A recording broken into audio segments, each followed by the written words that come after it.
ప్రజావాణిలో ఆఫీసర్లను కలిసి తన గోడును చెప్పుకునేందుకు వచ్చిన ఓ దివ్యాంగుడిని పోలీసులు ఇతర సిబ్బంది వీల్ చైర్తో సహా బయటకు లాక్కెళ్లారు. ఈ ఘటన జగిత్యాల కలెక్టరేట్లో జరిగింది. వివరాలకు వెళ్తే మల్లాపూర్ మండలం ముత్యంపేట గ్రామానికి చెందిన రాజా గంగారాం దివ్యాంగుడు తాను ఇంటికి వెళ్లే దారిలో రోడ్డుకు అడ్డంగా కొందరు గోడ నిర్మించడం వల్ల తనకు నల్లా కనెక్షన్ ఇవ్వడం లేదని ఇటీవల అడిషనల్ కలెక్టర్కు ఫిర్యాదు చేశాడు. అయినా సమస్య పరిష్కారం కాకపోవడంతో రాజా గంగారాం కలెక్టరేట్లో ప్రజావాణికి వచ్చాడు. అడిషనల్ కలెక్టర్ లతను కలిసి తన సమస్యను విన్నవించగా సంబంధిత ఆఫీసర్లకు ఆదేశాలు జారీ చేశామని చెప్పారు.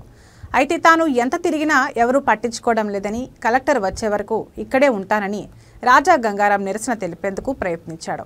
దీంతో అక్కడే ఉన్న కానిస్టేబుల్ ఇతర సిబ్బంది కలిసి రాజా గంగారాంను వీల్ చైర్తో సహా బయటకు ఈడ్చుకెళ్లారు.